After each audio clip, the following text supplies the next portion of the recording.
Harka fuune akkam jirtu kabajamtoota daawwattoota keenya kun oduuwwan gurguddoo tibbanaa biiroo koominikeeshinii Oromiyaatiin dhiyaatudha. Oduuwwan keenya gurguddoo tibbanaa dhimmoota hawaasummaa, dinagdee fi siyaasaa kan biyyaaf kan naannoo qabannee dhiyaanneerra oduuwwaniin Angaaddisee Taanaati nu waliin tura.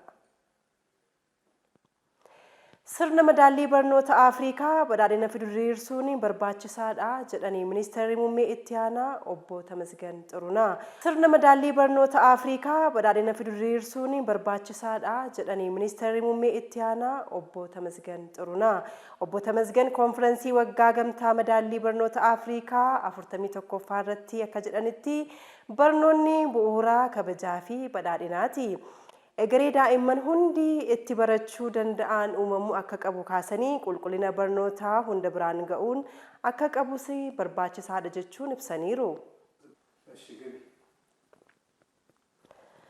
Kaayyoon konferensichaas qulqullinaa fi waliin gahinsa barnootaa cimsuuf akka ta'e ibsaniiru. Madaalliin meeshaa barnootaa ittiin deeggaramu qofa osoo hin taane eessa akka geenyee fi daandii irra imallu kan nutti agarsiisudha jedhaniiru.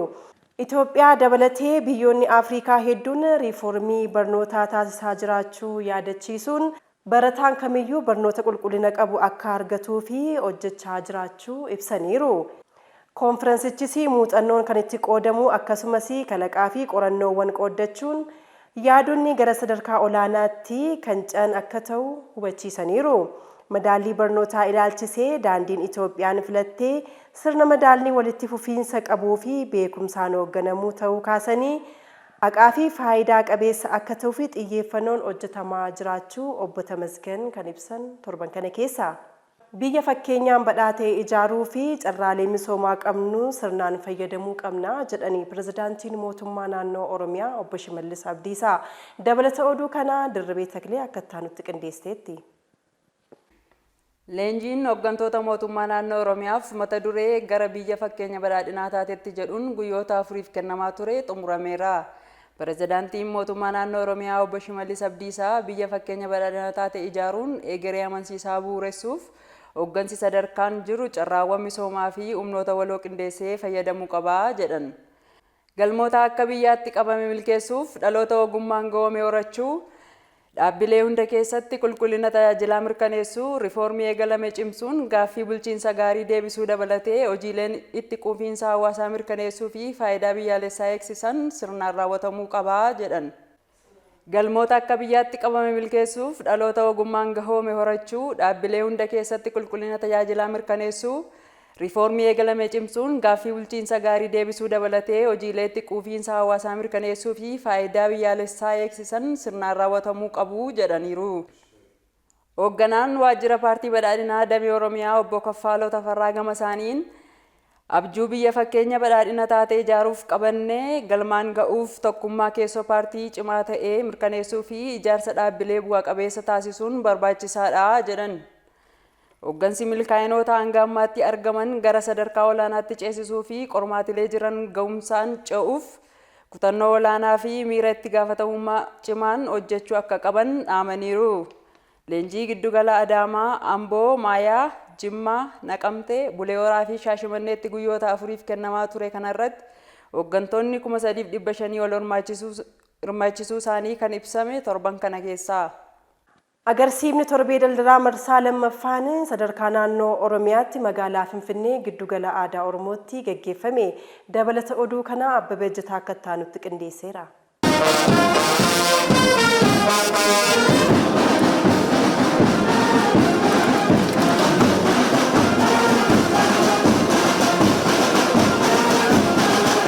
Oomisha baay'inaa fi qulqullina qabu oomishuun hirkattummaa fi saaxilamummaa dinagdee hambisuu fi itti quufinsaan hojjetamaa jiraachuun himame. Mootummaan naannoo Oromiyaa oomishaa fi oomishtummaa baay'inaa fi qulqullinaan dabaluun rakkoo dhiyeessii furee qaala'insi jireenyaa akka hir'atuuf hojii hojjetamaa jiruun godinaalee fi magaalota Oromiyaa keessatti dhiyeessiin oomishaalee haalaan dabalaa jira. Walitti hidhamiinsa gabaa uumuun dhiyeessitootaa fi fayyadamtoota gidduutti kallattiin walirraa bituun akka jiraatu taasisuu fi sadarkaa godinaalee fi magaalota baazarii fi egzibishiniin oomishaalee torbee daldalaa tibbana adeemsifamaa tureera. Guyyaa har'aa baazaarii fi egzibiishiniin torbee daldalaa marsaa lammaffaan sadarkaa Oromiyaatti qophaa'uun dhaadannoo kan Itoophiyaa haa binnu jedhuun magaalaa Finfinnee giddugala aadaa Oromootti banameera. Baazaarii fi egzibiishinii kanarrattis godinaalee fi magaalonni hundi oomisha isaanii qabatanii dhiyaachuun agarsiifachaa jiru. Biiroon daldala Oromiyaa bulchiinsa magaalaa Finfinnee fi ministeera daldalaa fi walitti hidhamiinsa naannawaa federaalaa waliin ta'uun agarsiisaa fi egzibiishinii kana kan qopheessee fi uummanni oomishaalee dhiyaatan kana bitachuun fayyadamaa akka ta'uuf kaayyeffamee kan qophaa'e ta'uu hooggantuun biiroo daldala Oromiyaa Dr. Yashii Jimmaa sagantaa baniisaa kanarratti dubbataniiru.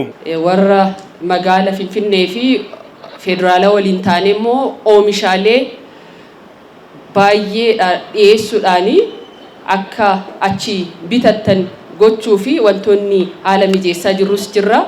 Kanaaf torbeen har'aa torbee daldala naannoo keenyaa jennee waamuu dandeenya jechuudha. Daldaltoota gabaa qaaleessuun karaa qaxxaamuraa duroomuu barbaadan hambisuun karaa seera qabeessa qofaan daldalan uumuuf itti fufiinsaan irratti hojjetama jedhaniiru.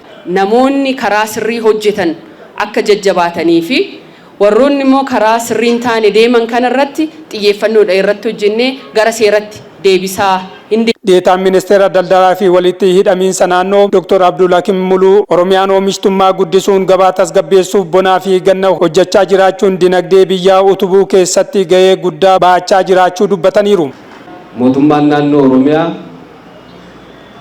oomishaaf oomishtummaa dabaluu keessatti gahee leencaa bahachuudhaan akkasumas immoo gabaa tasgabbeessuudhaaf oomisha dhiyeessii kara gabaatti galuu danda'u baay'inaanis qulqullinaanis bonaaf gannaan itti fufiinsaanis galchuudhaaf hojii fakkeenyummaa qabu waan hojjeteef mootummaan naannoo Oromiyaatii fi naannoon kan keenya naannoon Oromiyaa hojii boonsaa hojii baay'ee bu'aa qabeessa milkii ta'e hojjete. Kanaaf ammallee maqaa mootummaa federaalaatiin ulfaadhaa galatoomaa isiniin jechuu barbaada. Faayidaan torbee daldalaa kunis hubannoo uumuun oomisha keenya fayyadamnee hirkattummaa fi saaxilamummaa dinagdee keessaa bahuuf akka gargaarus himaniiru. Baazaarii fi egzibiishiniin kunis guyyoota 3 kan turu ta'uu ibsameera. Buusaan gonofaa sirna Oromoo isa guddaa dhaloonni hundi kunuunsuu qabu ta'uu hoogganaan buusaa gonofaa Oromiyaa obbo Muhammad Jundaa ibsan. Gumii balballoomii adeemsa buusaa gonofaa fi bu'aa irraa argamaa jiru irratti adeemsifame. Dabalata oduu kana Biraanuu Tarrafaa akka taanutti qindeesseera. Buusaa gonofaan sirna Oromoo guddaa dhaloonni hundi kunuunsuu qabu ta'uu hoogganaan buusaa gonofaa Oromiyaa obbo Muhammad Jundaa ibsan. Gumiin balballoomii adeemsa buusaa gonofaa fi bu'aa irraa argamaa jiru irratti adeemsifame. Sirna Oromoo gabbisna yoo jenne sirna Oromoo keessa guddaan buusaa gonofaati. Kan yeroo rakkooti. Sanduuqa Oromooti. Kanaaf ijaarsa tokkummaa Oromooti. Dandamannaa uummata keenyati. Buusaa gonofaan dhimma waloo Oromooti. Oromoon hundi amantiin siyaasaan saalaan osoo waliin qoodiin waan qabu gumaachuun irraa fayyadamuu qaba jedhan obbo Muhammad. Bu'aa barbaachisu argachuuf hubannoo hawaasaa cimsuun barbaachisaa ta'uu ibsanii bu'aa qabeessummaa isaa beekee hawaasni marti tokkummaan tumsuu qaba jedhan. Dhimmi kun dhimma guddaadha. Dhimma seektara tokkooti miti. Buusaa gonofaa akka fannoo diimaatti ilaalama. Namooma fi kan hojjetu. Kanaaf dhimma namooma keessatti immoo namni hunduu hirmaachuu qaba. Siyaasaan kan addaan nama baasu miti. Hoogganaa itti aanaan buusaa gonofaa Oromiyaa obbo Tafarii Bayyanaa gama isaaniitiin galiin buusaa gonofaatiif sassaabamu kamiyyuu nagaheen sassaabama. Yakkoota kana dawoo godhachuun hojjetaman ni saaxilla jedhan. Nuyi akka buusaa gonofaatitti wanni walitti qabnu hundi waan uummanni amane jenneeti kan fudhannu jechuudha. Humnaan wanni raawwatamu tokkollee jiraachuu hin danda'u buusaa gonofaa keessatti. Nagahee malee wanni raawwatamu tokkollee jiraachuu hin qabu buusaa gonofaa keessatti. Kanaaf uummanni kun hubatee buusaan gonofaa gaaddisa Oromoo ta'uu isaa hubatee rakkoo namtolchee fi rakkoo uumamaa boru qunnamu kan qaqqabuu danda'u buusaa gonofaati jedhee uummanni sadarkaadhaan jiru hundi buusaa gonofaa wajjin dhaabbachuun baay'ee barbaachisaadha.